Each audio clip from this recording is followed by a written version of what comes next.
নমস্কার, এখন তোমরা শুনছো সেই ডাক বাংলোটা।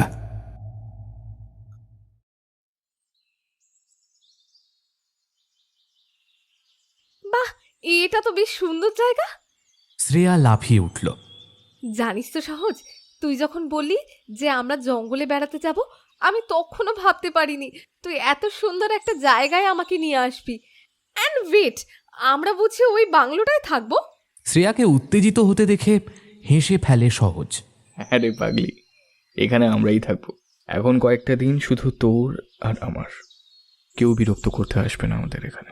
উফ, ফাইনালি আমাদের হানিমুনটা হচ্ছে।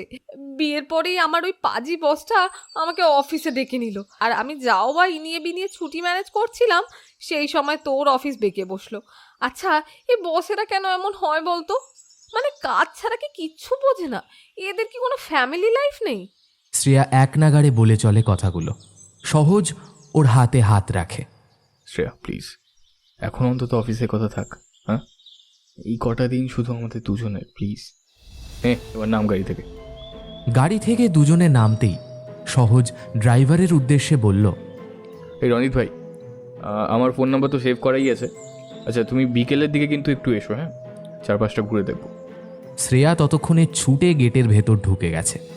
সহজ দেখল শ্রেয়া কোমরে হাত দিয়ে কার সাথে যেন কথা বলছে। সহজ এগিয়ে যেতেই লোকটা বলল, আপনাদের কোনো আক্কেল জ্ঞান নেই? হ্যাঁ, সহজ থতমত খেয়ে গেল। কেন, কি হয়েছে? লোকটা উত্তর দেওয়ার আগেই শ্রেয়া বলল, আমাদের আক্কেলটা একদম ঠিক আছে, বরং আপনার আক্কেলটা বোধহয় ঘাস খেতে গেছে। গেস্টের সাথে কিভাবে কথা বলতে হয় সেইটুকুনি জানেন না। দেখেন সাহেব, আপনি মেম সাহেবকে বোঝান এখানে থাকবেন না। সরকারি গেস্ট হাউস আছে, সেখানে গিয়ে থাকেন। লোকটা বলল। এবারে সহজেরও খানিক রাগ হলো। ও বলল, আমরা তো অনেকটা টাকা দিয়ে এই ডাক বাংলোটা বুক করেছি, আপনি আমাদের যেতে দিচ্ছেন না কেন? লোকটা বিড়বিড় করে বলল, দুটো পয়সার লোভে ছোট সাহেব লোকজনকে মেরে ফেলবে দেখছি। শ্রেয়া বলল। কি বললেন? কে কাকে মেরে ফেলবে? লোকটা বলল, কিছু না মেম সাহেব, আসলে এই বাংলোর মালিক ফেরান সাহেব তো নিজের দেশ ছেড়ে চলে গেছেন, তো ওই বাংলো পড়ে আছে। বহু বছর পরে কোনো গেস্ট এলো এখানে। আমি এখানকার কেয়ারটেকার সিকান্দার। চলেন চলেন, আপনাদের ভেতরে নিয়ে যাই। তবে প্রথমে যে ভারী আপত্তি করছিলেন? আপত্তি এখনো করছি, তবে আপনারা যখন টাকা দিয়ে ফেলেছেন তখন আর কি করা যাবে। শুধু দক্ষিণে ঘর তালা বন্ধ থাকে, ওই ঘরে ঢোকার চেষ্টা করবেন না। একটা ঘর এমন কি বড় ব্যাপার? শ্রেয়া আর সহজ এই নিয়ে কোনো প্রশ্ন করল না। বাংলোর ভেতরটা বেশ পরিপাটি করে সাজানো। ব্রিটিশ আমলের ছাপ পুরোপুরিভাবে বিরাজমান সারা বাংলোতে। শ্রেয়া সহজের হাত ধরে বলল, কিরে, রাতে একা উঠে ওয়াশরুমে যেতে পারবি তো? সহজ সরু দৃষ্টিতে তাকায় শ্রেয়ার দিকে। শ্রেয়া হাসি চেপে বলে, না না, আসলে পুরনো বাংলো তো, যদি কোনো ভূতটুত থাকে তাই বললাম আর কি। যাই হোক, রাত্রিবেলা কোনো প্রয়োজন হলে আমাকে নির্দ্বিধায় কিন্তু ডাকতে পারিস, আমি বিরক্ত হব না। ঠাট্টা করছিস তো আমায় নিয়ে? সহজের কথা শুনে নিজের দু কান ধরে শ্রেয়া বলল, এমা, ছি ছি, তোর মনে হয় আমি তোকে নিয়ে মজা করতে পারি? তুই আমার একমাত্র বর বলে কথা, আমি তো শুধু বললাম। তোর কোনো অসুবিধা হলে বলিস কিন্তু। সহজ মুখ গোমড়া করে এগিয়ে গেল নিজেদের ঘরে। শ্রেয়াও গেল পেছন পেছন। আরে বাস, এ তো পিল্লাই ঘর রে। সহজ কাঁধ থেকে ব্যাকপ্যাকটা নামিয়ে রেখে বলল, এই পুরনো আমলের ঘর এমনিই হয়। শ্রেয়ার বিস্ময় ভাবটা তখনও কাটেনি। আচ্ছা সহজ, এমন একটা বাংলো ওই ইংরেজ সাহেব এমনি এমনি ফেলে রেখেছেন? কখনো সখনো কেউ এলে থাকতে দেন? আমার তো বাংলোটাকে দেখে বিজনেস আইডিয়া একদম গিজগিজ করছে। ইন্টেরিয়রটাকে যদি আরেকটু অভিনব কায়দায় সাজিয়ে নেওয়া যায়, তাহলে এরকম লোকেশনে ট্যুরিজমের বিজনেস তো রমরমিয়ে চলবে। লোকটা কিচ্ছু ভাবলো না। শ্রেয়ার দুই কাঁধে হাত রেখে সহজ বলল, মা আমার, তুই কি কাজ ছাড়া কিচ্ছু বুঝিস না? হ্যাঁ, এরকম একটা সুন্দর পরিবেশ, বাইরে কি সুন্দর হাওয়া বইছে, পর্দাগুলো নড়ছে, আমি তো ধীরে ধীরে রোমান্টিক হয়ে যাচ্ছি। এই, তোর কিছু ফিল হচ্ছে না? শ্রেয়ার শরীর কেঁপে ওঠে সহজের এমন কথা শুনে। এক পলকে ও মুখ লুকোয় সহজের চওড়া বুকে। মালবাজারের সবুজ বনানী চিরে গাড়িটা এগিয়ে চলেছে। ড্রাইভার রনিতকে শ্রেয়া আর সহজের অনেক প্রশ্নের উত্তর দিতে হচ্ছে। হঠাৎ রনিত বলল, তবে স্যার, আপনারা কিন্তু ওই সরকারি গেস্ট হাউসে থাকলেই পারতেন। সহজ জিজ্ঞেস করল, কেন? না, তেমন কিছু না, তবে ওই বাংলোটার একটু বদনাম আছে কি না, রাত বিরেতে যদি কিছু রনিতের কথা শুনে হেসে ফেলল শ্রেয়া। বলল, ছাড়ো তো এসব কথা, সে তো সব পুরনো আমলের বাড়ি নিয়েই কোনো না কোনো রটনা থাকে। যে যাই বলুক, আমার বাংলোটা বেশ পছন্দ হয়েছে। বড্ড সুন্দর জায়গাটা, এখানে না এলে অনেক কিছু মিস করে যেতাম। সহজ ও শ্রেয়ার কথায় তাল মিলিয়ে বলল, হুম, ঠিকই, জায়গাটা বড্ড সুন্দর। রনিত বলল, না, আপনারা যাই বলুন স্যার, আমি তো গত 6 বছর ধরে এই রুটে ট্যুরিস্ট নিয়ে ঘুরছি। ওই বাংলোটার নামে কোনোদিন ভালো কথা শুনিনি। স্থানীয়রা তো ওই বাংলোর আশেপাশে যেতে অবধি ভয় পায়, বলে বড় মেম সাহেব ধরে ফেলবে। বড় মেম সাহেবকে? শ্রেয়া জিজ্ঞেস করল। রনিত বলল, ও সে ছিল একজন মেম সাহেব অনেক বছর আগে, শুনেছি নাকি বড্ড অত্যাচারী ছিল। এর বেশি অবশ্য আমি কিছুই জানি না। ও আচ্ছা, তা সে নিশ্চয়ই এখনও চাবুক হাতে ঘুরে বেড়ায় না বাংলোয়? সহজ ঠাট্টা করে জিজ্ঞেস করল। রনিত ওদের সাথে হাসল, কিন্তু জঙ্গলের শান্ত পরিবেশ আরও শান্ত হয়ে বারবার সবাইকে জানিয়ে দিল, বাড়িটায় যেও না। একবার সূর্য ডুবে গেলে জঙ্গলে আর দেখার মতো কিছুই থাকে না। তাই সন্ধ্যে 7:30টার মধ্যেই শ্রেয়া আর সহজকে বাংলোয় নামিয়ে দিল রনিত। যাওয়ার সময় বলে গেল, কালকে ভোরের দিকে তৈরি থাকবেন স্যার, চালসা পাহাড়ে নিয়ে যাব। হাত পা ধুয়ে ফ্রেশ হয়ে নিজেদের ঘরে বসতেই কেয়ারটেকারটা এসে গরম গরম চা আর বাঁধাকপির পকোড়া রেখে গেল। শ্রেয়া তারিফের সুরে বলল, বাহ, এখানে তো স্ন্যাক্সের ব্যবস্থাও আছে। না, মানতেই হবে, সিকান্দার স্বভাবের দিক থেকে একটু খিটখিটে হলেও কাজের দিক দিয়ে বেশ চটপটে। এই শ্রেয়া, তুই কখনো খাবারের তারিফ করছিস, কখনো কেয়ারটেকারের কাজের। আমরা তো নিজেদের মধ্যে ঠিকমতো সময় কাটাতে পারছি না। সহজ ভুরু কুঁচকে বলল। শ্রেয়া জিভ ভেঙিয়ে বলল, আমার খিদে পেয়েছে, আমি আগে খাবো। এই বলেই প্লেটের দিকে হাত বাড়ায় শ্রেয়া।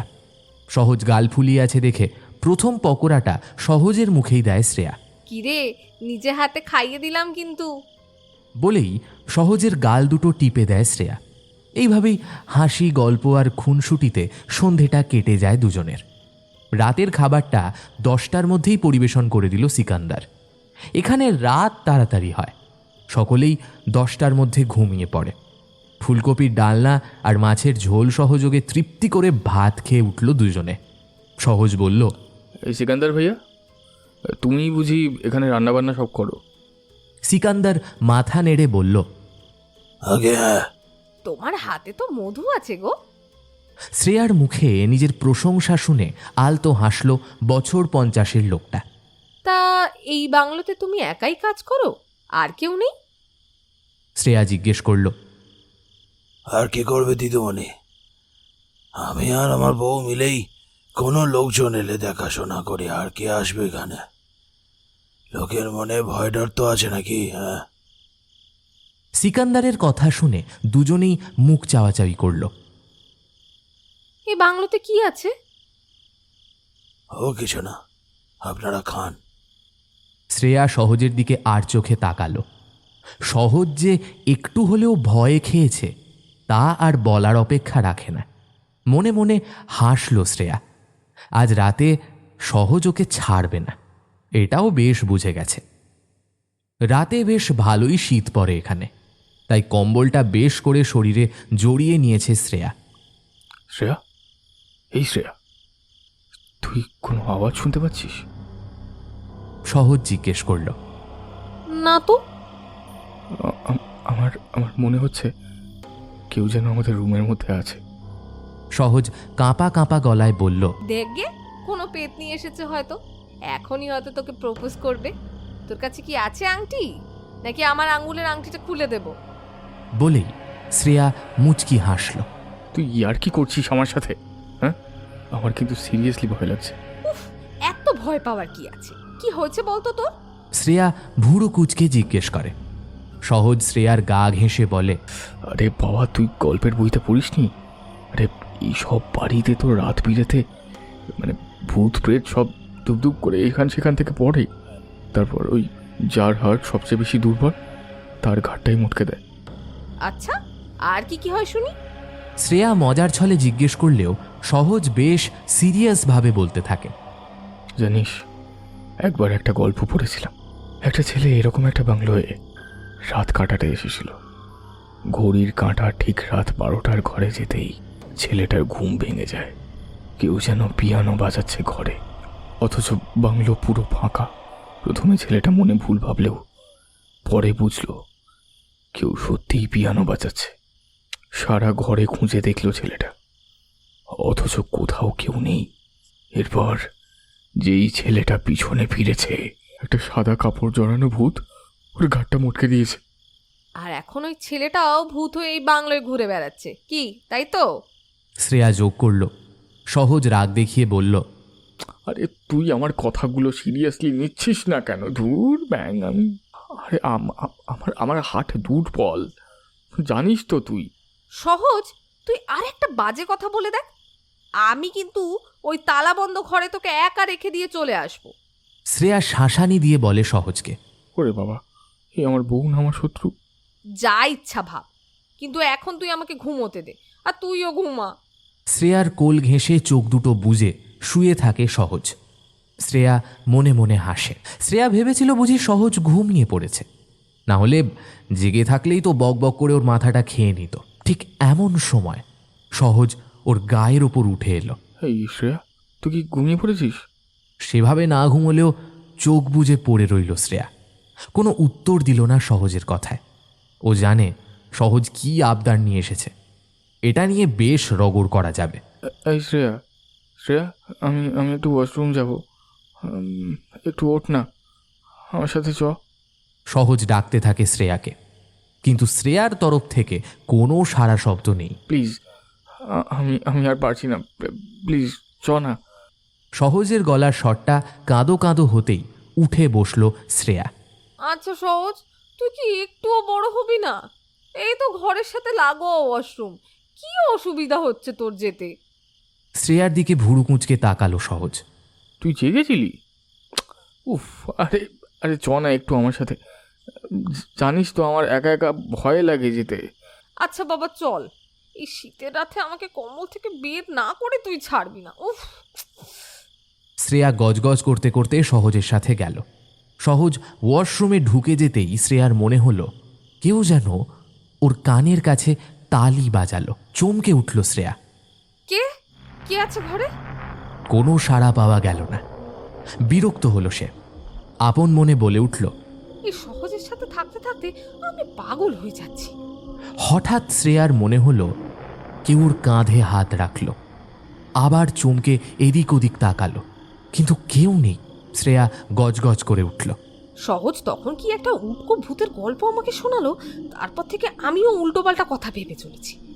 এখানে কে আমার কাঁধে হাত রাখবে? সত্যি উফ, কি যে একটা পাগলকে বিয়ে করেছি আমি। সহজ বেরিয়ে এলো ওয়াশরুম থেকে। শ্রেয়া, এই শ্রেয়া, চ, ঘুমোতে যাবি না? সহজ কখন বেরিয়েছে খেয়াল করেনি শ্রেয়া, তাই সহজের গলার আওয়াজ পেয়ে খানিক হকচকিয়ে উঠল। তারপর নিজেকে সামলে নিয়ে বলল, তুই যা, আমি আসছি ওয়াশরুম থেকে। অনেকক্ষণ ধরে চোখে মুখে জল দিল শ্রেয়া। কেন যেন একটু অস্বস্তি বোধ করছে ও। সচরাচর ওর মনের ভুল হয় না। খানিক বাদে এসে সহজের পাশে শুয়ে পড়ল শ্রেয়া, কিন্তু ঘুম ঘুম ভাবটা আর আসছে না। সহজের উষ্ণ স্পর্শেও আর চোখ দুটো জুড়োচ্ছে না। চুপচাপ চোখটা বুজে শুয়ে রইল শ্রেয়া। এভাবেই যদি ঘুমটা চলে আসে। কিরে, ঘুম আসছে না? চলে আয়, আমার কাছে আয়, আয়। কেউ যেন ফিসফিস করে শ্রেয়ার কানের কাছে কথাগুলো বলল। শ্রেয়ার শিরদাঁড়া বেয়ে ঠান্ডা স্রোত নেমে গেল। একবার ভাবল সহজকে ডাকবে, কিন্তু শ্রেয়া মোটেও ভীতু নয়। এইটুকুতে সহজকে ডেকে নিজের সাহসী ইমেজটা খারাপ করতে চায় না সে, তাই একাই উঠে বসল। আবার কানের কাছে সেই তালির শব্দটা শুনে কেমন যেন অস্থির হয়ে ওঠে শ্রেয়ার শরীরটা। ঘরের দরজা খুলে ও এগিয়ে যায় সামনের দিকে। ও একা যাচ্ছে না, কেউ যেন ওকে টেনে নিয়ে যাচ্ছে। শ্রেয়া আর নিজের মধ্যে নেই। বেশ কিছুক্ষণ পরে একটা বন্ধ ঘরের সামনে গিয়ে দাঁড়ালো শ্রেয়া। নিজেই ধীরে ধীরে হাতটা বাড়িয়ে দিল সামনের দিকে। আলতো চাপ দিতেই দরজাটা খুলে গেল। সঙ্গে সঙ্গে একটা ভ্যাপসা গন্ধ এসে ঝাপটা মারল শ্রেয়ার নাকে। দাঁড়িয়ে পড়ল শ্রেয়া, আর পা নড়তে চাইছে না ওর। বিশাল বড় একটা ঘর, ধুলো জমে পড়ে আছে সারা ঘরে। সাদা কাপড় দিয়ে ঢেকে রাখা হয়েছে ঘরের প্রতিটা আসবাবপত্র। শ্রেয়ার গাটা গুলিয়ে উঠল, তবু ও নড়তে পারল না, বরং এগিয়ে গেল। ঘরে প্রবেশ করতেই এক রাশ শীতল হাওয়া ছুঁয়ে গেল ওকে। একটা পিয়ানো টুংটাং শব্দ করে বেজেই চলেছে। কয়েক মুহূর্তের জন্য থমকে গেল শ্রেয়া। পিয়ানোর সাদা রিডগুলোতে রক্তাক্ত আঙুলের ছাপ। হারিয়ে যাওয়ার সেন্সটা আবার ফিরে পেল শ্রেয়া। এ কি, আমি এই ঘরে কি করছি? এসব কি? শ্রেয়া কিছু বুঝে ওঠার আগেই হোঁচট খেল।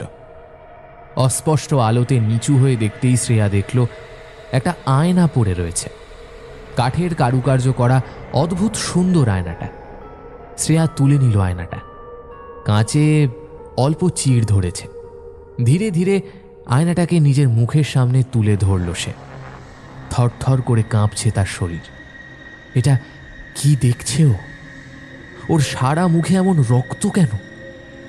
ঠিক তখনই আয়নার ভেতর থেকে দুটো ক্ষত বিক্ষত রক্তাক্ত হাত বেরিয়ে আসে। চিৎকার করে জ্ঞান হারায় শ্রেয়া।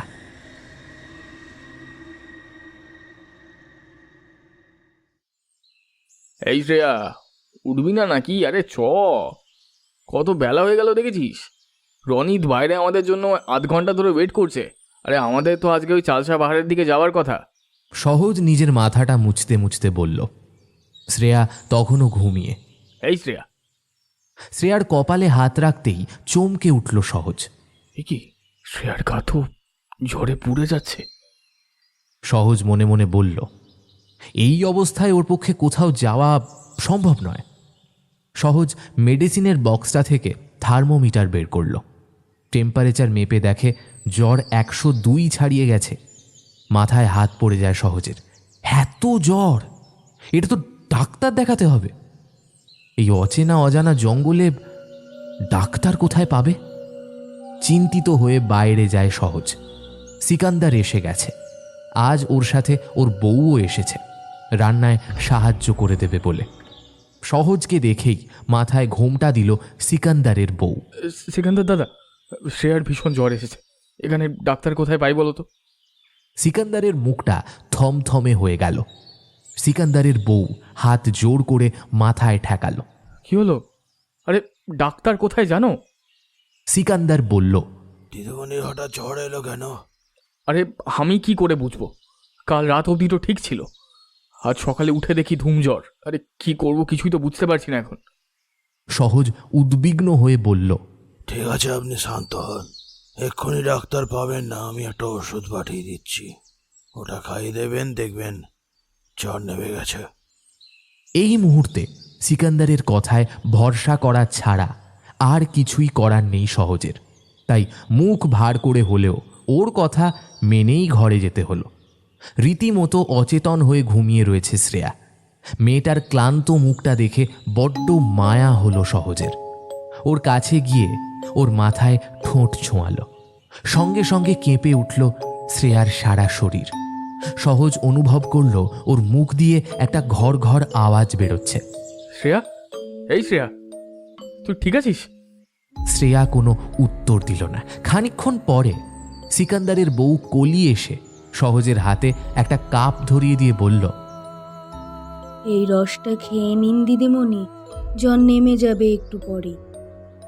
সহজ আর কোনো উপায় না পেয়ে ওই রসটাই কোনো মতে খাইয়ে দিল শ্রেয়াকে।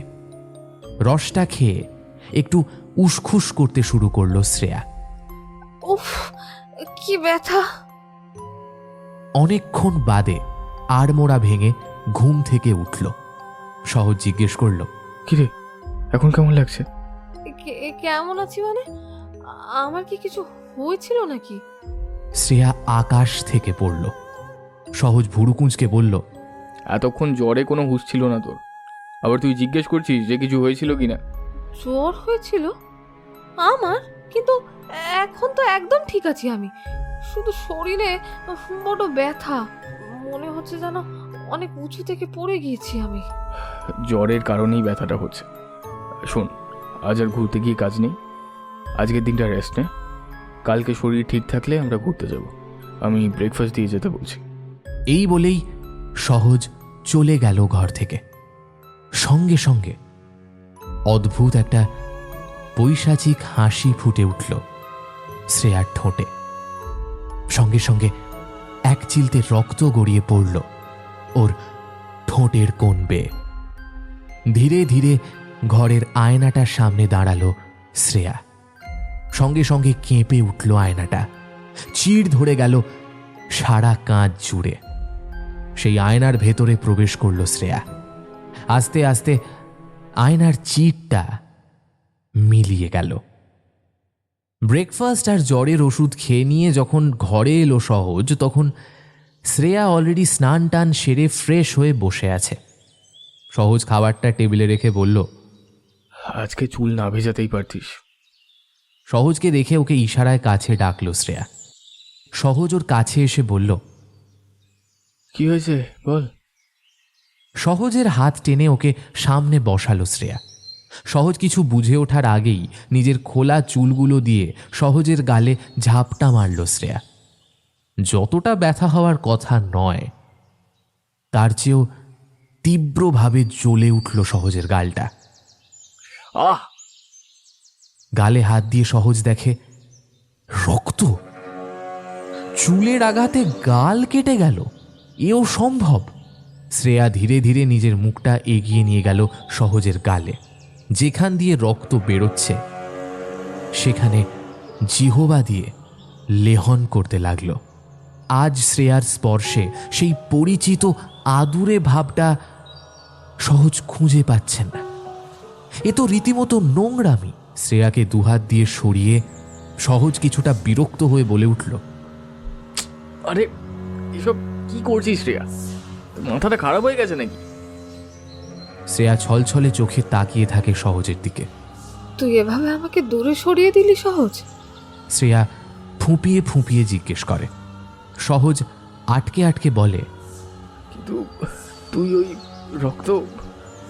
কোথায় রক্ত? অবুঝের মতো প্রশ্ন করল শ্রেয়া। রক্ত কোথায় মানে? এই যে। নিজের গালে হাত দিয়ে নিজেই অবাক হয়ে যায় সহজ। এতটুকু রক্ত নেই, কোনো ব্যথাও নেই। এসব কি হলো? কিছুক্ষণের মধ্যে কিছুই মাথায় ঢুকছে না সহজের। ও কি এতক্ষণ ভুল বুঝল? ব্রেকফাস্টটা শ্রেয়ার মুখের সামনে ধরতেই শ্রেয়া মুখ সরিয়ে নেয়। খাবো না আমি এসব, তুই নিয়ে যা। ব্রেকফাস্ট স্কিপ করলে কিন্তু শরীরটা আরো খারাপ হবে, খেয়ে নে প্লিজ। সহজ জোর করে। শ্রেয়া প্লেটটা সরিয়ে দিয়ে বলে, আমি এই ব্রেড, বাটার, ডিম এসব কিচ্ছু খাবো না। আমার জন্য মাংস নিয়ে আয়। সহজ অবাক হলো। শ্রেয়া তো কখনোই সকাল সকাল এসব খেতে চায় না। শ্রেয়া, সকাল 10টার সময় তুই মাংস খাবি? সহজ হতভম্বের মতো কিছুক্ষণ বসে থাকে, তারপর বউয়ের আদেশ পালন করতে চলে যায় নিঃশব্দে। শ্রেয়া তখনও বিড়বিড় করে চলেছে, কতদিন খাইনি একটু মাংস, টাটকা মানুষের মাংস। এনে দে আমায়, এনে দে, এনে দে। শ্রেয়ার চোখগুলো ক্রমে রক্তবর্ণ ধারণ করল। কেমন আলু থালু হয়ে উঠল ওর চেহারা। সারা মুখে কেউ যেন ছুরি চালিয়েছে, গল গল করে রক্ত বেরিয়ে আসছে। যে কেউ এই মুহূর্তে শ্রেয়াকে দেখলে ভয়ে জ্ঞান হারাবে। সেই অবস্থাতেই উঠে দাঁড়ালো শ্রেয়া। লম্বা লম্বা পা ফেলে এগিয়ে গেল সেই বন্ধ ঘরের দিকে। রান্নাঘরে সিকান্দারের সাথে গল্প করতে ব্যস্ত সহজ। ও খেয়াল করল না শ্রেয়া কোথায় যাচ্ছে। বন্ধ ঘরটা যেন শ্রেয়ার প্রতীক্ষাতেই ছিল। শ্রেয়া সামনে এসে দাঁড়ানো মাত্র ঘরের দরজাটা খুলে যায়। শ্রেয়া ভেতরে প্রবেশ করতেই আবার বন্ধ হয়ে যায় দরজাটা। গত রাতের সেই সুন্দর কারুকার্য করা আয়নাটা সে আবার হাতে তুলে নেয়। আয়নায় নিজের মুখ দেখে অদ্ভুতভাবে খিলখিল করে হাসতে থাকে। ক্রমে সেই হাসি বন্য হতে থাকে। শ্রেয়ার মুখের নমনীয় ভাব হারিয়ে গিয়ে হিংস্রতা ফিরে আসে। দাঁতে দাঁত চেপে সে বলে, নতুন পুরুষ চাই আমার, নতুন পুরুষ। শুকিয়ে যাচ্ছি আমি, শুকিয়ে যাচ্ছি। যৌবন ফিরে পেতে হবে আমায়, নতুন পুরুষ চাই। এই সিকান্দার দাদা, তোমরা এখানে সবসময় এমন ভয়ে ভয়ে থাকো কেন? মানে কি আছে এই বাংলোতে? সহজ খুব একটা সিরিয়াসলি জিজ্ঞেস করেনি প্রশ্নটা। এমনি গল্প জুড়েছে সিকান্দার আর ওর বউ কলির সাথে। তবে সহজের কথা শুনে সিকান্দারের চোয়াল শক্ত হয়ে এলো। কলি বলল, সেসব কথা আর জিজ্ঞাসা করো না গো দাদাবাবু। সে অনেক কাল আগের কথা, আমরা তো ভুলেই যেতে চাই। কিন্তু এই ইতিহাস যে আমাদের জঙ্গলের আকাশে বাতাসে মিশে আছে, এখনো আমাদের মুখে মুখে ঘোরে সেসব কথা। সে এক রাক্ষসী ছিল বটে। রাক্ষসী? ঠিক করে হেসে ফেলল সহজ। আচ্ছা, তা সেই রাক্ষসীর বুঝি বড় বড় দাঁত ছিল, খাড়া খাড়া শিং ছিল? হাসবেন না বাবু, হাসবেন না। ওসব তিন যারা সহ্য করেছে তারা জানে সে কি জ্বালা। সিকান্দার উদাস স্বরে বলল, তাই? আচ্ছা, তাহলে কি হয়েছিল বলো। তখন এখানে হেডল সাহেবের রাজত্ব, তবে নামেই হেডল সাহেব। উনি তো এখানে আসার বছর খানেকের মধ্যেই মারা গেছেন। কি করে মারা গেলেন কেউ জানে না, তবে লোকে বলতো ওনার স্ত্রী ওনাকে মেরে ফেলেছে। সাহেব মারা যেতেই ওনার যাবতীয় স্থাবর অস্থাবরের ওপরে কবজা করেন ওনার স্ত্রী কেনেডি মেম সাহেব। কেনেডি মেম সাহেব ছিলেন ভীষণ কড়া। নিয়মে এতটুকু এদিক ওদিক তিনি সহ্য করতে পারতেন না, আর ঠিক ততটাই অত্যাচারী। এই জঙ্গলে পুরুষরা ওনার ভয়ে ততস্থ হয়ে থাকতো।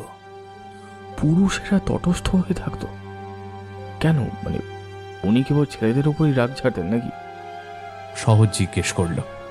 সিকান্দার মাথা নেড়ে বলল, সে বড় ভয়ঙ্কর গো দাদা বাবু। মেম সাহেবের ছিল মারাত্মক শরীরের খিদে। গ্রামের ছেলে তুলে এনে নিজের শরীরের খিদে মেটাতো মেম সাহেব। সে কি? তবে আর বলছি কি গো, যে ছেলেগুলোকে ধরে নিয়ে যেত তারা আর কেউ ফিরতো না। ওদের নিয়ে যে কি করতো মেম সাহেব তা ভগবানই জানেন। একবার তরু বলে আমাদের একটা গ্রামের ছেলেকে ধরে নিয়ে গেছিল ওই কেনেডি মেম সাহেব। ছেলেটা কোনো মতে পালিয়ে এসেছিল এই বাড়ি থেকে। তার মুখেই শুনেছিলাম কি ভয়ঙ্কর ভাবে অত্যাচার করতো সেই মেম সাহেব। ছেলেগুলো শরীরটা শরীর থাকে না, ওদের শরীর ভোগ হয়ে গেলে মেম সাহেব নাকি সেই সব ছেলেগুলোকে কেটে ওদের মাংস রান্না করে খেয়ে নিত। আমরা চমকে উঠেছিলাম এমন কথা শুনে। তরুপকে যেন খুঁজে না পায় কেনেডি মেম সাহেব, সেই কারণে ওকে দূরে পাঠিয়ে দিয়েছিল ওর বাপ মা। কিন্তু কেনেডি ঠিক ওকে খুঁজে বার করলো। সে যে কি ভয়ানক, ছেলেটাকে টানতে টানতে নিজের বাংলোয় নিয়ে গিয়েছিল মেম সাহেব। তারপর তো বাকিদের সবার মতো শেষ। সেদিন আমরা বুঝেছিলাম মেম সাহেবের নজর একবার যে পুরুষের ওপর পড়ে তার আর রক্ষে নেই। সহজ গালে হাত দিয়ে অবাক হয়ে শুনছিল সিকান্দারের কথা। অনেকক্ষণ বাদে ও বলল, ওই মেম সাহেবের কি হলো? এমনভাবেই অত্যাচার করতে থাকলো? সব অত্যাচারের যে একটা শেষ হয় গো দাদা বাবু। মেম সাহেবও তাই হলো। হঠাৎ হঠাৎ একদিন মেম সাহেব অন্তঃসত্ত্বা হয়ে গেলেন। কার সন্তান ছিল ওর পেটে কে জানে, তবে আমাদের ছেলেরা একটু শান্তি পেল। তবে আশ্চর্য বিষয় হলো, এই সন্তান প্রসব করতে গিয়ে আশ্চর্যজনকভাবে মেম সাহেব মারা গেলেন। কেন কিভাবে গেলেন কেউ জানে না, তবে ওনার সন্তানটি বেঁচে গেল। কিছু আত্মীয় এসে সন্তানটাকে নিয়ে বিদেশে চলে গেল, আর কেউ ফিরে আসেনি। তবে হেরেল সাহেবের মতো কেনেডি মেম সাহেবের মৃত্যুর সঠিক কারণটাও কেউ জানতে পারেনি। সহজ অবাক হয়ে বসে রইল। কেনেডি কিভাবে মারা গেল তা কেউ জানে না। সে যখন সন্তান প্রসব করছিল তখন কে ছিল তার কাছে? একা একা তো সম্ভব নয়। শেষমেশ মাথা থেকে প্রশ্নগুলো ঝেড়ে ফেলল সহজ। এখন শ্রেয়ার কাছে যাওয়াটা বেশি প্রয়োজনীয়। মেয়েটা অনেকক্ষণ একা একা আছে। ঘরে এসে সহজ দেখে শ্রেয়া ঘরে নেই। শ্রেয়া, তুই কি ওয়াশরুম গেছিস? জোরে ডেকে উঠল সহজ। ওয়াশরুমের থেকে কোনো উত্তর এলো না। সহজ একটু চিন্তিত বোধ করল। দুর্বল শরীরে মেয়েটা গেল কোথায়? যেখানেই যাক, সহজকে একবার বলে তো যেতে পারত। সহজ, বাইরে আয়। হঠাৎ যেন শ্রেয়ার গলা পেল সহজ। শ্রেয়া ওকে বাইরে ডাকছে। বাইরের বাগানে গিয়ে সহজ দেখে শ্রেয়া কিছুটা দূরে টাঙানো দোলনায় বসে দোল খাচ্ছে। তুই এখানে? আমি ঘরে খুঁজছিলাম তোকে। সহজ বলল। শ্রেয়া মুচকি হেসে বলল, আমি দেখলাম তো তুই আমাকে খুঁজছিলি, তাই তোকে ডেকে নিলাম। কোথায় ছিলি এতক্ষণ? আরে ওই সেকান্দারের সাথে গল্প করছিলাম। এই জানিস, এখানে একটা অদ্ভুত মেম সাহেব থাকতো। সহজের কথা শুনে শ্রেয়ার চোখ দুটো স্থির হয়ে যায়। ঘোলাটে দৃষ্টিতে তাকিয়ে আছে ওর দিকে। খানিকক্ষণ বাদে শ্রেয়া বলল, আমার খিদে পেয়েছে, চল খেয়ে নি। এখানে এসে থেকে তোর সাথে কথা বলার আমি সময় পাচ্ছি না। আচ্ছা আচ্ছা, চ খেয়ে নিবি, চ।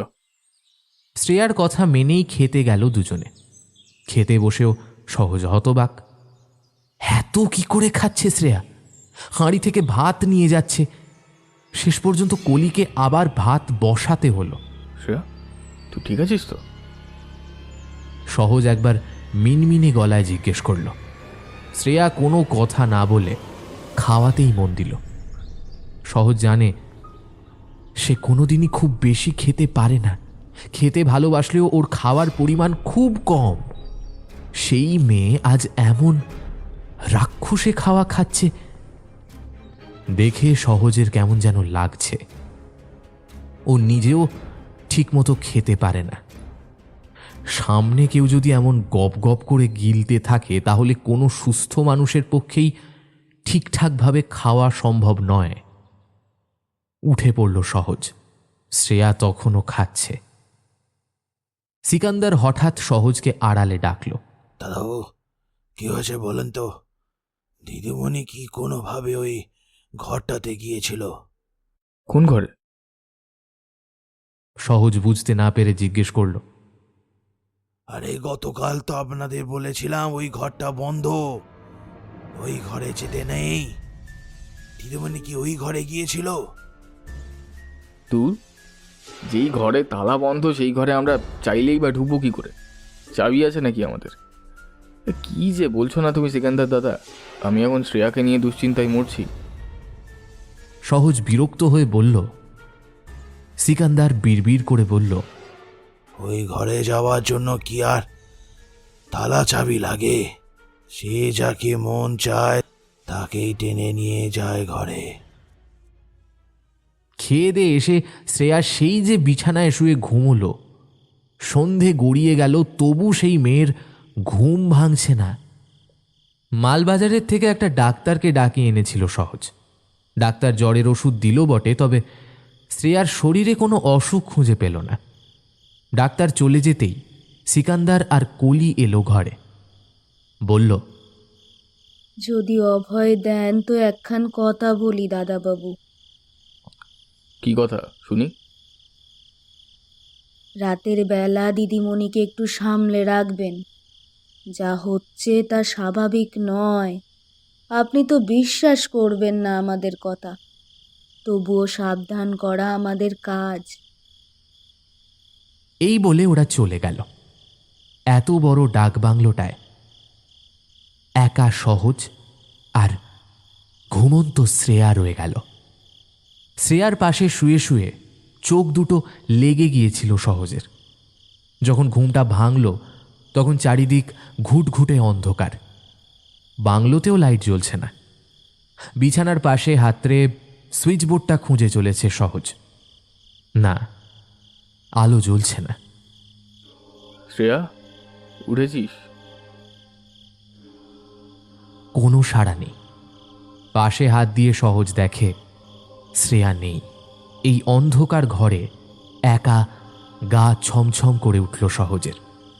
এমনিতেই ও একটু ভীতু প্রকৃতির, একা থাকতে ভয় পায়। তার উপরে দুপুরে সিকান্দারের গল্পগুলো শুনেছে। তখন বিশেষ কিছু মনে না হলেও এখন বেশ ভয় লাগছে সহজের। কাঁপা কাঁপা গলায় সহজ ডাকে, এই শ্রেয়া, তুই আমার কাছে এসে বস না প্লিজ। আমার খুব ভয় করছে। ঠিক তখনই সহজ অনুভব করে ওর কোলের কাছটা ভিজে যাচ্ছে। সহজ হাত দিয়ে বোঝার চেষ্টা করে তরল পদার্থটা কি। কেমন চ্যাট চ্যাট করছে ওর আঙুলগুলো। বুঝতে একটু সময় লাগে সহজের। তরলটা আর কিছুই নয়, রক্ত। রক্ত! চেঁচিয়ে ওঠে সহজ। সিলিং থেকে টপ টপ করে রক্ত পড়ছে ওর কোলে। ভয়ে ভয়ে ওপরের দিকে তাকায় সহজ। সঙ্গে সঙ্গে মাথাটা ঘুরে যায় ওর। কতগুলো মাথা কাটা লাশ উল্টো হয়ে ঝুলছে। ওদের থেকেই টাটকা রক্ত ঝরছে। চিৎকার করে জ্ঞান হারায় সহজ।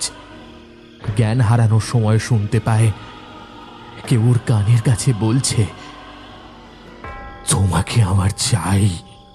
চোখটা খোলা মাত্র সহজ দেখে ওর মাথার কাছে সিকান্দার বসে আছে। কলিও দাঁড়িয়ে আছে কিছুটা দূরেই। ধরফর করে উঠে বসলো সহজ। শ্রেয়া, শ্রেয়া কোথায়? হ্যাঁ শ্রেয়া? সহজ জিজ্ঞেস করে।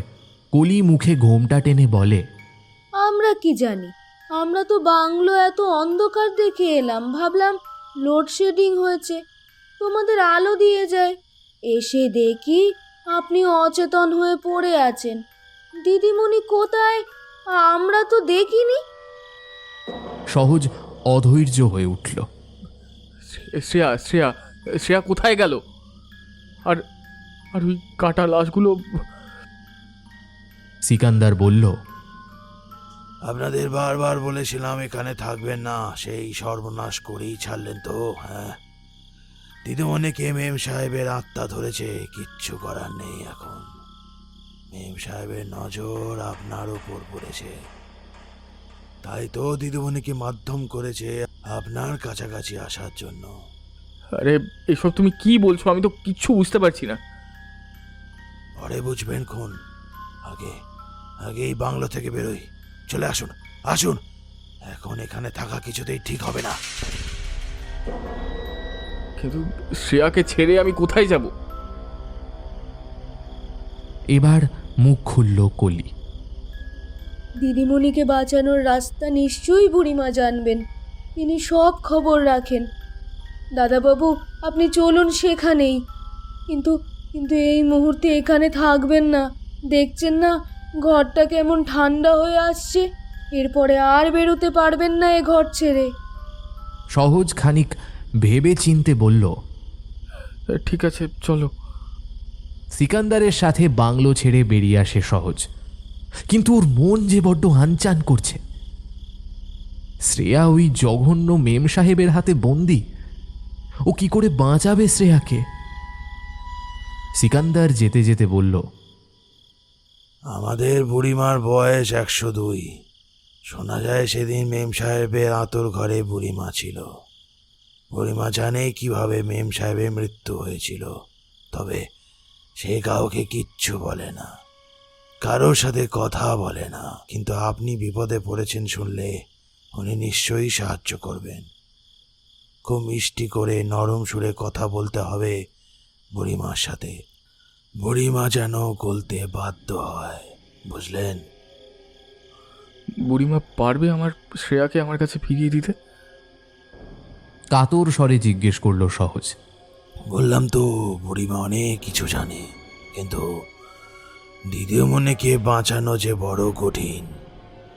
যার তার পাল্লায় তো পড়েনি, পড়েছে এক নৃশংস মেম সাহেবের হাতে। দীর্ঘশ্বাস ফেলল সিকান্দার। যেতে যেতে সহজের মনে পড়ে গেল শ্রেয়ার সাথে প্রথম আলাপের কথাটা। ঠিক পাশের ডেস্কে বসেই কাজ করছিল মেয়েটা। সহজ প্রথম দিনেই নিজের একটা বোকা বোকা ইমেজ তৈরি করে ফেলেছিল শ্রেয়ার সামনে। ওকে গিয়ে জিজ্ঞেস করেছিল ওর ম্যানেজারকে। সহজের মনেই পড়েনি এই মেয়েটাই ওর ম্যানেজার। খিলখিল করে হেসে উঠেছিল শ্রেয়া। বলেছিল, আমার ছবি দেখোনি তুমি ওয়েবসাইটে? সহজ মাথা চুলকে বলেছিল, না, আসলে অতটা খেয়াল করিনি। কেন, আমার মধ্যে বুঝি খেয়াল করার মতো কিছুই নেই? শ্রেয়ার কথা শুনে প্রথমে থতমত খেয়ে গিয়েছিল সহজ। তারপর আমতা আমতা করে বলেছিল, না, তা নয়, আমি আসলে। আবার হেসে উঠেছিল সে। উফ, তুমি এত কথায় কথায় ভয় পাও কেন বলো তো? ইটস ওকে, কাজের কথায় আসি এখন। শ্রেয়ার কথা শুনে ঘাড় নেড়েছিল সহজ। কাজের মধ্যে দিয়ে কি করে যেন বন্ধুত্ব হয়ে গেল দুজনের মধ্যে। আর সেই বন্ধুত্ব গড়িয়ে আজ এত দূর পর্যন্ত চলে এসেছে সম্পর্কটা। আবার বাস্তবের মাটিতে ফিরে আসে সহজ। না না না, শ্রেয়াকে আমি হারাতে পারবো না, শ্রেয়াকে আমি হারাতে পারবো না। ওকে ওকে যে করেই হোক বাঁচাতেই হবে। তার জন্য যার কাছে যেতে হয় আমি যাব, কিন্তু শ্রেয়াকে এইভাবে ওই বাড়িতে কিছুতেই ফেলে যাব না। মনে মনে বলে উঠল সে। মনটা ওর বড্ড অস্থির হয়ে উঠেছে। সেই বুড়িমার বাড়ি যেতে যেতে অনেকটা সময় লেগে গেল। জঙ্গলের বেশ ভেতরে ছোট্ট পুরনো বাড়িটা দাঁড়িয়ে। দরজায় দুবার ঠক ঠক করতেই ভেতর থেকে এক বয়স্ক ভদ্রমহিলা চেঁচিয়ে উঠল, কোন পোড়া মুখে এসছিস রে? চলে যা, চলে যা বলছি। বুড়িমা, বুড়িমা, আমরা এসেছি, এক শহরের বাবুকে নিয়ে এসেছি। বাবু বড় বিপদে পড়েছে। কলি বলে উঠল, তা আমার বাড়িটা কি সরাইখানা মনে হচ্ছে যে যখন বিপদে পড়বে এখানে এসে জুটবে? পাবি না কোনো সাহায্য। ওই শহরের হনুমানটাকে নিয়ে যা আমার বাড়ি থেকে। এবার সহজ নিজেই বলল, দিদা, দিদা, আমার আমার শ্রেয়াকে তুমি বাঁচাও। ওকে ওই মেম সাহেবের ভূতে ধরেছে। আমি জানি তুমি ছাড়া ওকে কেউ বাঁচাতে পারবে না দিদা। ভেতর থেকে কোনো উত্তর এলো না। খানিক পরে দরজা খুলে গেল। একটা থুরথুরে বুড়ি ঝাঁটা হাতে বেরিয়ে এলো। ওই বাড়িতে কে যেতে বলেছিল তোদের? আমি বলেছিলাম যা গিয়ে ভূতের সাথে পীড়িত করতে আয়। তাহলে এখন আমার পায়ে কেন পড়ছিস রে হতভাগার দল? সহজ এবার সত্যিই কেঁদে ফেলল। শ্রেয়াকে ও আটকে রেখেছে দিদা। শ্রেয়াকে ছাড়া আমি বাঁচতে পারবো না। তুমি কিছু একটা করো। বুড়ি নাক মুখ কুঁচকে বলল, মরণ আমার! রাত বিরেতে ছোকরা এসে বউকে নিয়ে সোহাগ করবে আর আমায় সেসব দেখতে হচ্ছে। মরণ কেন হয় না আমার? বলি এই হতভাগা, ওই মেম ভূতের যে আসল নজর তোর ওপরে তা তুই জানিস?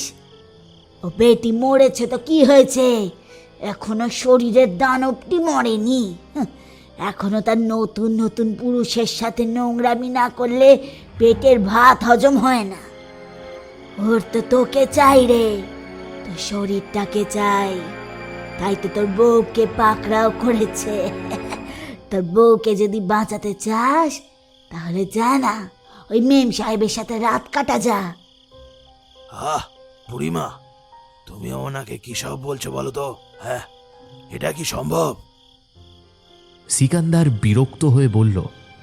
সহজ একটু থতমত খেয়ে বলল, আমি যদি ওর কাছে যাই তাহলে ও শ্রেয়াকে ছেড়ে দেবে, ওর কোনো ক্ষতি করবে না?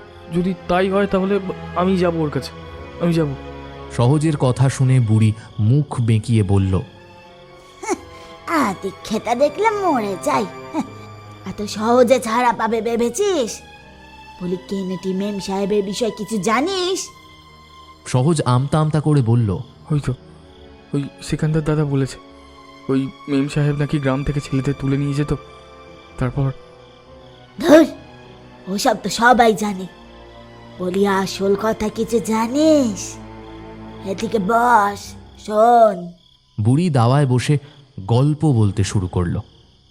সহজের এখন এসব শুনতে ভালো লাগছে না। শ্রেয়ার জন্য মন উসখুস করছে, কিন্তু ওর মন বলছে বুড়িমার কথা থেকেই আলোর উৎস পাবে ও। তাই মন দিয়ে বুড়ির গল্প শুনতে শুরু করলো। কেনেটি মেম সাহেব তখন সন্তান সম্ভব বোধ করি সে নিজেও জানে না কার সন্তান তার পেটে। তখন আমার ডাক পড়ল মেম সাহেবের পরিচর্যা করার জন্য।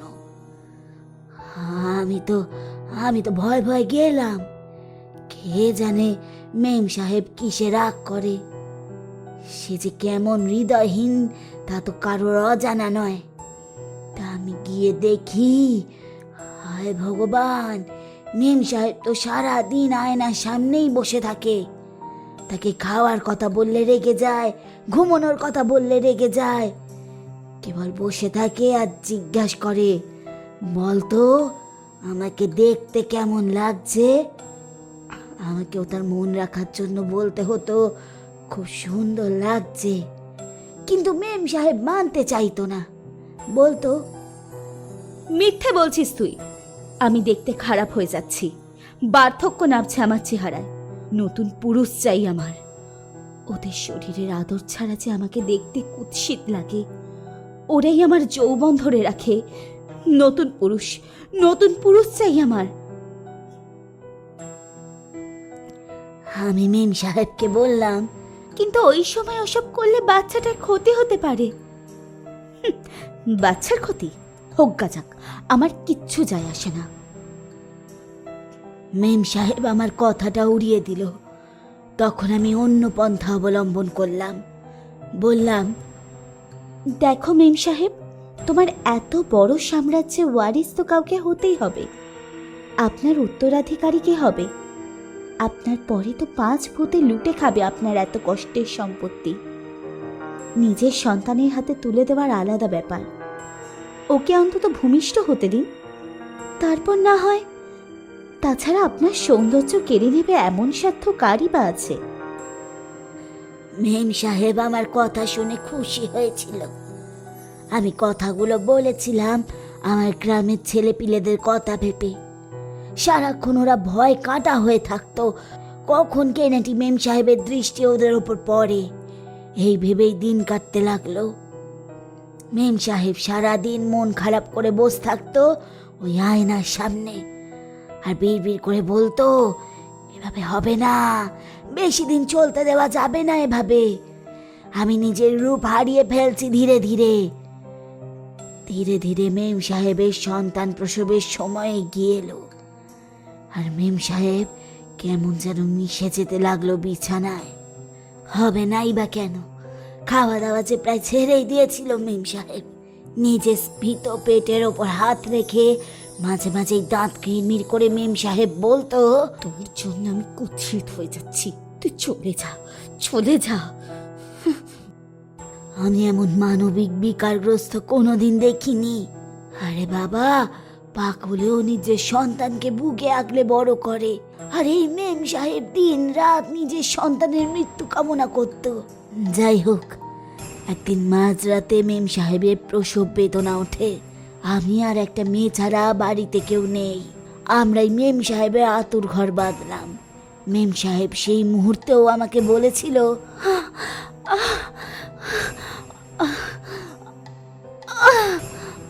আমার আমার ঘর থেকে আমার ওই আয়নাটা এনে দাও না। আমাকে কি এই অবস্থায় দেখতে খুব বাজে লাগছে?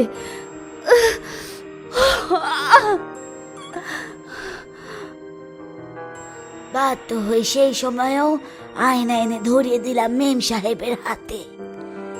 মেম সাহেব ছুঁড়ে ফেলে দিল আয়নাটা। ছি!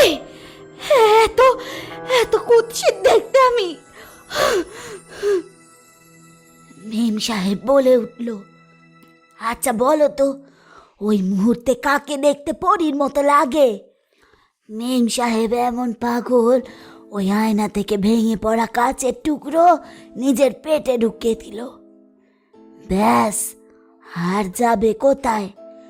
গল গল করে রক্ত বেরোতে শুরু করলো। আমি কোনো মতে বাচ্চাটাকে বাঁচাতে পেরেছিলাম, কিন্তু মেম সাহেব সে আতুর ঘরেই মারা গেল। মরেও তো শান্তি নেই।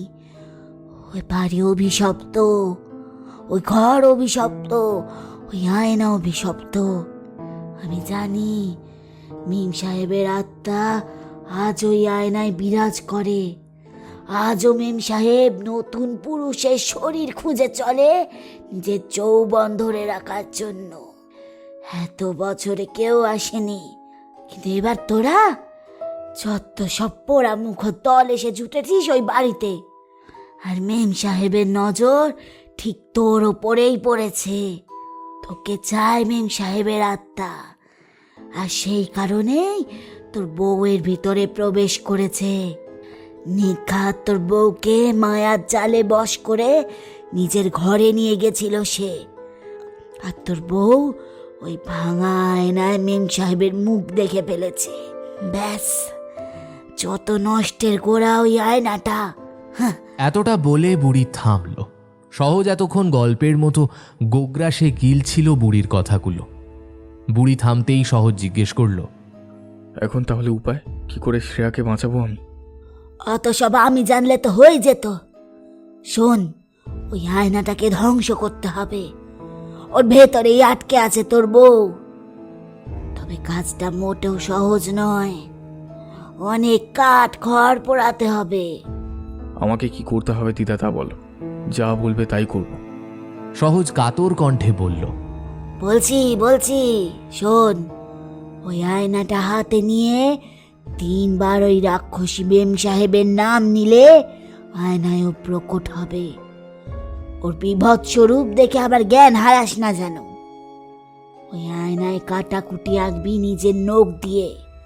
সে যতই ব্যথা করুক, যতই নখ ভেঙে যাক, তারপর একটা তালি বাজাতে হবে।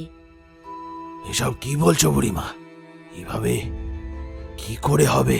হ্যাঁ, সিকান্দার বলল, তুই চুপ কর হতভাগা।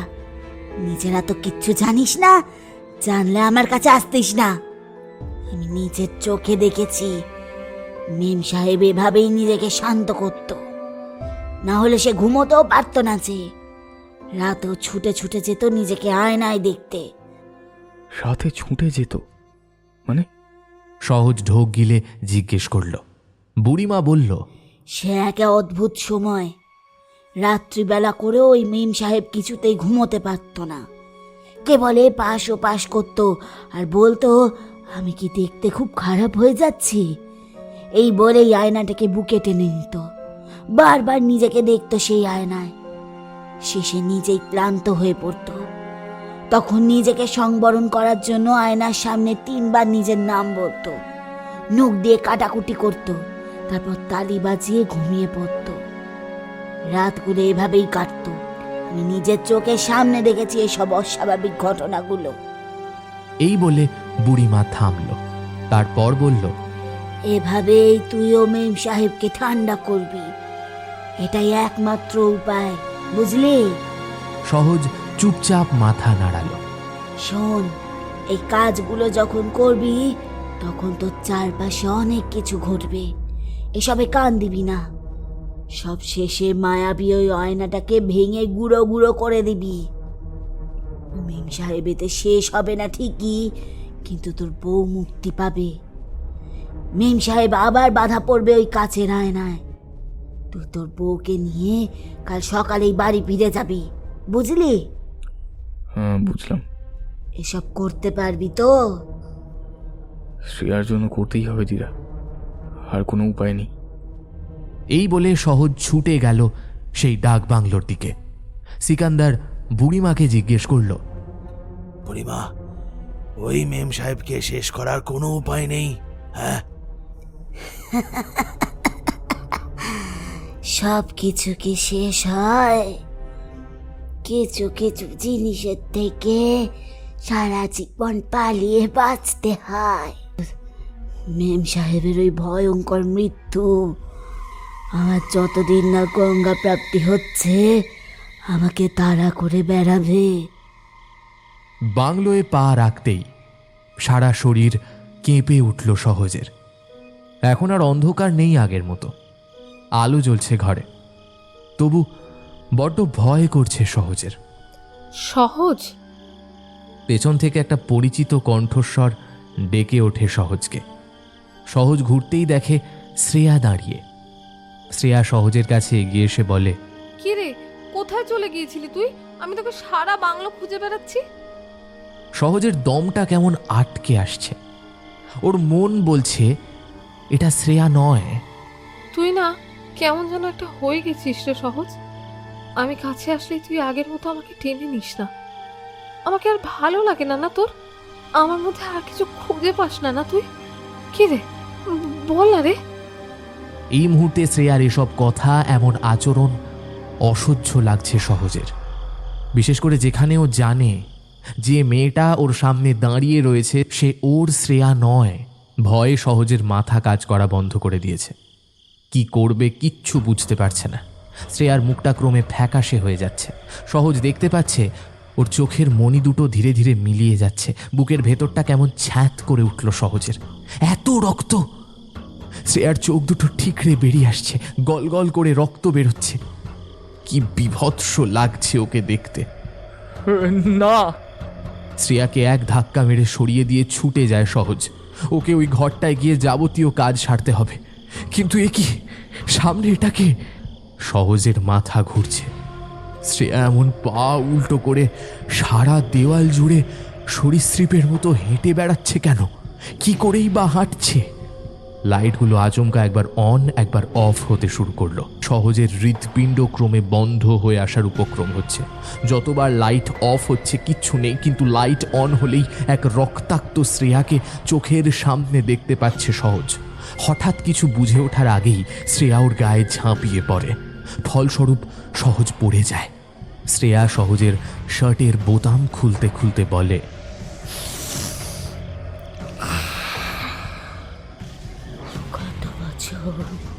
কত বছর কোনো পুরুষকে স্পর্শ করিনি আমি। দিনে দিনে কুৎসিত হয়ে গেছি আমি। আমার শরীরটার আকর্ষণ হারিয়েছে। এবার আবার আমার সেই যৌবন ফিরে পাবো আমি। তারপরেই তো শেষ। এই বলে সহজের গায়ে আবার ঝাঁপিয়ে পড়ে শ্রেয়া। সহজ নিজের গায়ের সবটুকু জোর দিয়ে ওকে ঠেলে সরিয়ে দেয় নিজের শরীরের ওপর থেকে। ছাড়ো আমাকে, আমাকে ছাড়ো, ছেড়ে দাও। শ্রেয়া ছাড়ে না, আরও আষ্টে পৃষ্ঠে জড়িয়ে ধরে সহজকে। সহজ কিভাবে মুক্তি পাবে ওর থেকে বুঝে পায় না। হঠাৎ সহজের মনে পড়ে যায় ওর পকেটে লাইটার আছে। লাইটারটা কোনো মতে বের করে শ্রেয়ার ঠিক মুখের সামনে আগুন জ্বালায় সহজ। অপদেবতারা আগুন সহ্য করতে পারে না। শ্রেয়া ছিটকে সরে যায় ওর কাছ থেকে। হিস হিসে স্বরে বলে, ওটা ফেলে দে তোর হাত থেকে, ফেলে দে। সহজ লাইটারটা শ্রেয়ার মুখের সামনে এগিয়ে নিয়ে যায়। শ্রেয়া আবার সরীসৃপের মতো উঠে যায় দেওয়ালে। টপ টপ করে রক্ত পড়ছে নিচে। এই আগুন হাতে নিয়ে সহজ এগিয়ে যায় বন্ধ ঘরের দিকে। একটু ঠেলা দিতেই খুলে যায় দরজাটা। সহজ ভেতরে প্রবেশ করে দেখে চারিদিকে প্রচণ্ড অন্ধকার। সুইচ বোর্ড খোঁজার চেষ্টা করে সহজ, কিন্তু পায় না। বাধ্য হয়ে সেই লাইটারটা জ্বালিয়েই আয়নাটাকে খোঁজার চেষ্টা করে সহজ। ভাগ্যক্রমে আয়নাটা কাছেই পড়েছিল। সহজ সেটা তুলে নিতে যায়, কিন্তু আয়নাটা দূরে সরে যায়। যতবার সহজ আয়নাটার নাগাল পাওয়ার চেষ্টা করে ততবারই আয়নাটা ওর থেকে দূরে সরে যেতে থাকে। সহজ বোঝে এটা সেই মেম সাহেবের মায়া। সহজ বুঝে ওঠে না কি করবে। হঠাৎ ও অনুভব করে একটা হাত অদ্ভুতভাবে এঁকে বেঁকে ওর শরীরে উঠছে। সহজ টের পায় লাইটারটা আর ওর হাতে নেই। ভয় কাঁটা হয়ে যায় সহজ। এবারও কি করবে? কেনেডি প্লিজ ছেড়ে দাও আমাকে, প্লিজ। সহজ কাঁদো কাঁদো স্বরে বলে। কেউ যেন খিলখিল করে হেসে ওঠে সহজের প্রাণের কাছে। সহজের কথাটাকে যেন ব্যঙ্গ করছে সে। ঠিক তখনই সহজ দেখতে পায় কেনেটির সাথে ওই আয়নাটাও ওর কাছাকাছি চলে এসেছে। কেনেটি পেছন থেকে জাপটে ধরে আছে সহজকে। ঠিক তখনই অদ্ভুত কায়দায় ঝুঁকে সহজ আয়নাটা তুলে নেয়। সেই বুড়িমার কথা মতোই আয়নাটা মুখের কাছে নিয়ে সহজ বলে ওঠে, কেনেডি, কেনেডি, কেনেডি। সঙ্গে সঙ্গে কেনেটি ছেড়ে যায় ওকে। তার পরিবর্তে এক বিভৎস মুখ দৃশ্যমান হয়ে ওঠে সেই আয়নায়। না, এটা শ্রেয়ার মুখ নয়, এটা কেনেটির মুখ। এক ঢাল কালো চুল নেমেছে, চোখের দুটো মণি নেই, সেখান দিয়ে অঝরে রক্ত ঝরছে। মুখের অজস্র জায়গায় কাটা দাগ, কেউ যেন সারা মুখের মাংস খুব লেখেছে। সহজের গা গুলিয়ে ওঠে কেনেটির মুখটা দেখে। কেনেটি হাসছে আয়নায়, নিষ্ঠুর হাসি হাসছে। সহজ এর পরবর্তী পদক্ষেপের কথা মনে করার চেষ্টা করল। কাটাকুটি কাটতে হবে নখ দিয়ে। সহজ জানে বুড়িমার কাটাকুটির অর্থ আয়নায় ক্রস আঁকতে হবে। সহজের কোনো নখের আঙুল খুব একটা বড় নয়, তবু কোনো মতে আয়নায় ক্রস আঁকল। মেম সাহেবের মুখটা ধীরে ধীরে মলিন হয়ে আসছে। আয়নাটাকে মাটিতে রেখে বুড়িমার কথা মতো তালি বাজালো সহজ। সঙ্গে সঙ্গে আয়নাটা ফেটে গেল। প্রচণ্ড একটা চিৎকার করে শ্রেয়া ঢলে পড়ল সহজের কোলে। সহজ দেখে ওর সারা শরীর জ্বরে পুড়ে যাচ্ছে। শ্রেয়াকে কোলে করে এনে বিছানায় শুইয়ে দেয় সহজ। ধীরে ধীরে জলের ঝাপটা দেওয়ার পর শ্রেয়া একটু একটু করে চোখ মেলে তাকায়।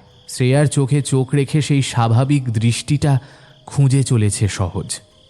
শ্রেয়া আধবোজা চোখে বলে, আমার তো ব্যথা কেন রে সারা শরীরে? কি হয়েছিল বলতো আমার? কিচ্ছু মনে পড়ছে না। সহজ ওর মাথায় হাত রেখে বলে, পরে সব কথা শুনবি, আগে রেস্ট নে। এই বলে ধীরে ধীরে শ্রেয়ার মাথায় হাত বুলিয়ে দেয় সহজ।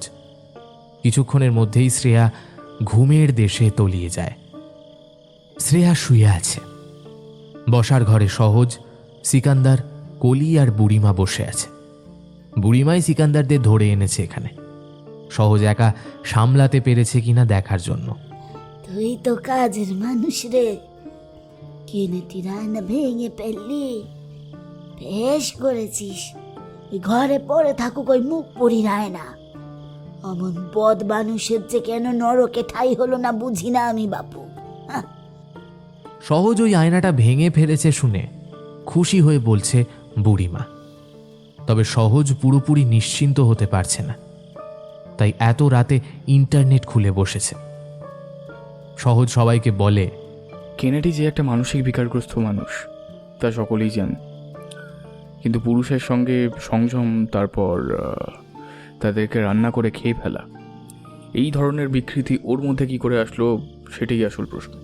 কেনেডি নিজেকে প্রিটেন্ড করতো সে সব থেকে সুন্দরী, এবং নিজের যৌবন ধরে রাখার জন্য সে সব কিছু করতে রাজি ছিল। বিবাহের পূর্বে দিন রাত নিজেকে রূপচর্চা করে ব্যস্ত রাখত। বিয়ের পরে কেন যেন নিজেকে আরও সুন্দরী করে তোলার চেষ্টাটা ওর মধ্যে জাঁকিয়ে বসে। কী করে নিজের যৌবন ধরে রাখতে হয় এই কথাই ভাবছে কেনেডি। ভাবতে ভাবতেই সন্ধান পায় এক বহু পুরনো বোহেমিয়ান প্রথা। মেয়েরা নিজেদের সৌন্দর্য ধরে রাখতে প্রতি 15 দিন অন্তর, অর্থাৎ একটি পূর্ণিমা ও একটি অমাবস্যায় কোনো না কোনো এক নতুন পুরুষের সাথে শারীরিক সম্পর্ক স্থাপন করে। সেটা সেই পুরুষের সম্মতি নিয়েই হোক কিংবা জোরপূর্বক হোক। তারপর সেই পুরুষটিকে হত্যা করে এবং মাংস ও রক্ত ভক্ষণ করে। অনেকে আগে কাঁচা মাংস খেত, কিন্তু ক্রমে সেই নিয়ম পরিবর্তিত হয়ে রান্না করে মাংস খাওয়া শুরু হয়। কাঁচা মাংস তো সবাই খেতে পারে না, তাই কেনেডি এখানে তাই করেছে। যে ছেলেদের সাথে ও শারীরিক সম্পর্ক স্থাপন করত পরে তাদেরকেই মেরে ফেলত সে। তারপর তাদের মাংস রান্না করে খেয়ে নিত। মজার বিষয় হচ্ছে এসব করে কখনোই কোনো লাভ হয় না। প্রাকৃতিক বিষয়গুলোর ওপর মানুষ চাইলেও নিয়ন্ত্রণ করতে পারে না। তবুও কেনেডির মতো মানুষেরা ভাবত এভাবেই বুঝি চিরযৌবনের অধিকারী হওয়া যায়। এও কিন্তু এক প্রকার ব্ল্যাক ম্যাজিক বা কালো জাদু।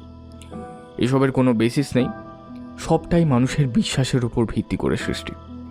আর এসব কুসংস্কারে মানুষের ক্ষতি ছাড়া ভালো কখনো হয় না। এই যেরকম কেনেডি আরও সৌন্দর্য লাভ করার আশায় কত ছেলের প্রাণ নিয়েছে। কেনেডির ঘরে একটু সন্ধান চালালেই হয়তো অনেক পুরুষের হাড়গোড় খুঁজে পাওয়া যাবে। মৃত্যুর পরেও কেনেডির লোভ মিটল না। এখনও ও নতুন পুরুষ খোঁজে শারীরিক সম্পর্ক স্থাপন করার জন্য। এবং আমার মনে হয় ওকে এভাবে এই বাংলোয় রাখা ঠিক হবে না। এই কাঁচের টুকরোগুলো এমন কোনো জায়গায় আমাদের রাখতে হবে যেখানে সাধারণ মানুষ কখনোই সেই কাঁচের সন্ধান করতে পারবে না। যতক্ষণ না ওই কাঁচে কেউ নিজের মুখ দেখছে ততক্ষণ কেনেডির আত্মা কিচ্ছু করতে পারবে না কারণ। এইটুকু বলে সবার মুখের দিকে তাকালো সহজ। সিকান্দার বলল, কিন্তু এমন কোনো জায়গা আছে যেখানে ওই কাঁচ পাওয়া যায় না? কলি বলল, ওই যে পেছনে জঙ্গল আছে না, ওখানে পুঁতে দিলে হয় না কাঁচের টুকরোগুলোকে? ওখানে আর কে যাবে? সহজের মনে ধরল কথাটা। ও বলল, তা বেশ, তো তাই করলেই হয়। তাহলে কলিয়ার দিদা শ্রেয়ার কাছে থাকুক, আমি আর সিকান্দার দাদা গিয়ে পুঁতে দিয়ে আসি ওই কাঁচের টুকরোগুলোকে। সিকান্দার রাজি হলো। সেই রাতের আঁধারে লাল কাপড়ে সমস্ত কাঁচের টুকরো বেঁধে দুজনে জঙ্গলে গিয়ে পুঁতে দিল। ও মেয়ে, চোখ মেলেছিস তুই? বাবা, যা খেল দেখালি। শ্রেয়া চোখ মেলা মাত্র বলে উঠল বুড়িমা, আমার মাথাটা তো ভারী কেন হয়ে আছে? শ্রেয়া চোখ ছোট ছোট করে সবার দিকে তাকালো। তারপর বুড়িমাকে জিজ্ঞেস করলো, পনিকে? বুড়িমা হেসে বলল, চাপ বাবা, আমি তো তোর বরকে উপায় বলে দিলাম তোকে সুস্থ করা। আমাকে চেনে নামে। আমাকে সুস্থ করার উপায়? আমি আবার অসুস্থ হলাম কবে? শ্রেয়া অবাক হয়ে জিজ্ঞেস করলো, সে অনেক কথা, তোকে মেম সাহেবের ভূতে ধরেছিল রে। ভূত? কি দাদা বলছেন? ঠিকই বলছি, শুনবি নাকি গল্পটা? ইতিমধ্যে সহজরা ফিরে এসে দেখে শ্রেয়ার ঘুম ভেঙেছে। শ্রেয়া বুড়িমার মুখে সব কথা শুনে বড্ড উদ্বিগ্ন হয়ে উঠেছে। এই সহজ, আমাকে সত্যি ভূতে ধরেছিল? আমি কি কি শুনছি এসব? শ্রেয়া কাঁপা কাঁপা গলায় বলল, শ্রেয়া কাম ডাউন। দেখ, ভয় পাওয়ার কিছু নেই, এখন সব ঠিক হয়ে গেছে। Please calm down. সহজ শ্রেয়াকে শান্ত করার চেষ্টা করে। শ্রেয়া তবু অস্থির হয়ে ওঠে। সবাই বারবার বলেছিল এই বাড়িতে থাকতে না। খুব বড় ভুল করেছি কথা না শুনে। এই সহজ, সব বিপদ কেটে গেছে তোরে? আর কোনো ভয় নেই তো? সহজ হেসে বলে, বাবা, শ্রেয়াও ভয় পায় তাহলে? হ্যাঁ, আচ্ছা, তোর আর কোনো চিন্তা নেই। আর একটু পরেই ভোরের আলো ফুটবে। চ, জিনিসপত্র সব গুছিয়ে নে, আমরা আজই বাড়ি ফিরবো। সেটা ভালো, আর এখানে থেকে কাজ নেই। এবার ভালো ভালো এই শরীরটা নিয়ে বাড়ি ফিরতে পারলে হয়। সহজ আলতো হাসে শ্রেয়ার কথায়। ভোর হতেই দুজনে বেরিয়ে যায় নিজেদের জিনিসপত্র নিয়ে। মাসখানেক পরের কথা। একটা বাচ্চা মেয়ে ছুটে আসছে জঙ্গলের দিকে। যাক বাবা, এখানে লুকিয়ে পড়লে আর কেউ আমাকে খুঁজতে পারবে না। বলেই খিলখিল করে হেসে ওঠে মেয়েটা। মেয়েটার বন্ধুরা গ্রামের ওদিকেই আছে। কেউ সচরাচর জঙ্গলে আসে না। হঠাৎ কেউ যেন মেয়েটার কানের কাছে বলে উঠল, আয়, আমার কাছে আয়। মেয়েটার সারা শরীর স্থির হয়ে এলো। আওয়াজটার উৎস খুঁজতে গিয়েও আবার ছুটতে লাগলো সারা জঙ্গল জুড়ে। ও যাচ্ছে না, কেউ যেন ওর হাত ধরে ওকে টেনে নিয়ে যাচ্ছে। আয় না, এই তো আর একটু। আবার কেউ ওর কানে কানে বলে উঠল। সেই ডাকের মায়াতেই ছুটে চলেছে মেয়েটা, কিছুতেই নিজেকে থামাতে পারছে না, অস্থিরভাবে এগিয়ে চলেছে। কিছুটা দূরে গিয়ে মেয়েটা দেখতে পায় মাটির ফাঁকে কি যেন চকচক করছে। ও মা, এটা কি? মেয়েটা ছুটে গিয়ে চকচকে জিনিসটা তুলে ফেলে। সেই সাথে বেরিয়ে আসে একটা লাল পুঁটুলি। পুঁটুলিটা খুলতেই এতগুলো কাঁচের টুকরো বেরিয়ে এলো। মেয়েটা মুঠো ভর্তি করে তুলে নেয় কাঁচের টুকরোগুলো। সঙ্গে সঙ্গে একটা অদ্ভুত মুখ ভেসে ওঠে চোখের সামনে।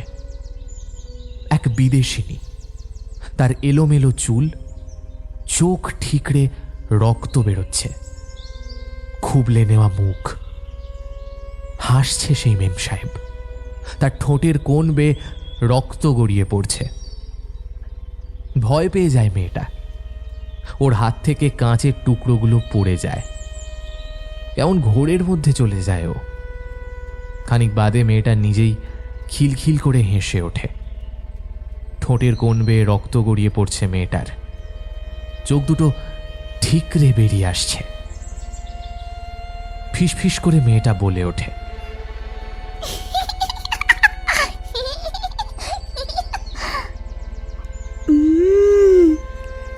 একটা নতুন শরীর চাই, আরো সুন্দর হতে হবে আমাকে, আরো সুন্দর হতে হবে। একটা নতুন পুরুষের শরীর চাই, চাই, চাই, চাই।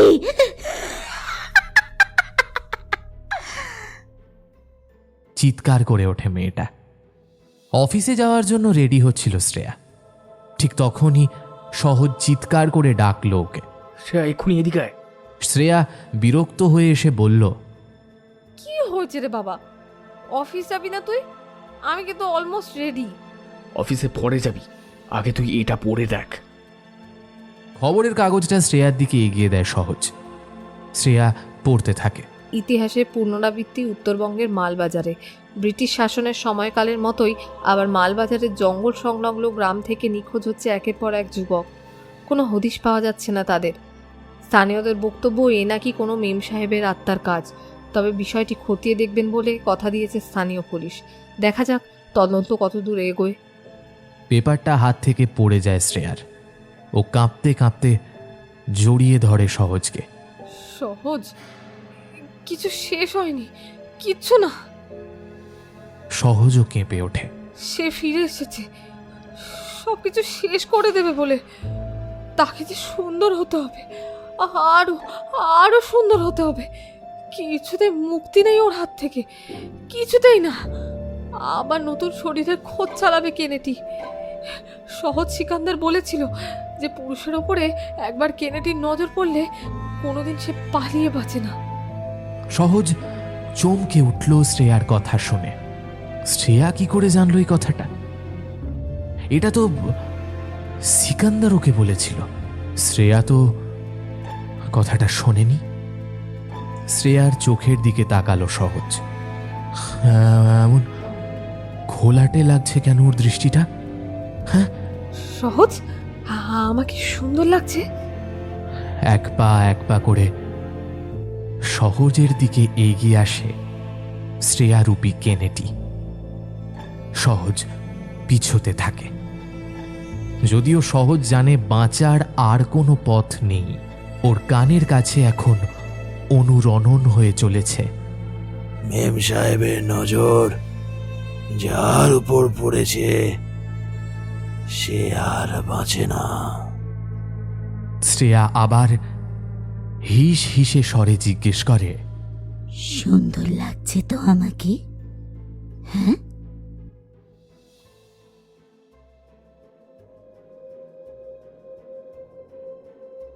এতক্ষণ তোমরা শুনছিলে সেই ডাক বাংলোটা, রচনা সোহিনী অধিকারী। কেমন লাগলো আজকের গল্পটা? যদি এই গল্পটা তোমাদের ভালো লাগে কমেন্টের মাধ্যমে জানিও। ভিডিওটাকে একটা লাইক করে দিও, সাবস্ক্রাইব করতে ভুলো না চ্যানেলটাকে, বেল আইকনে ক্লিক করে দিও সব গল্পের আপডেট এবং নোটিফিকেশান সবার আগে পাওয়ার জন্য। আজকের মতো এখানেই শেষ করছি। সবাই সুস্থ থেকো, ভালো থেকো, শুনতে থাকো। আগামী পর্বে আবার দেখা হচ্ছে তোমাদের সাথে নতুন আরও একটা রোমাঞ্চকর আর হিম করা উপস্থাপনার সাথে। আজকের মতো এখানেই শেষ করছি। নমস্কার, শুভরাত্রি।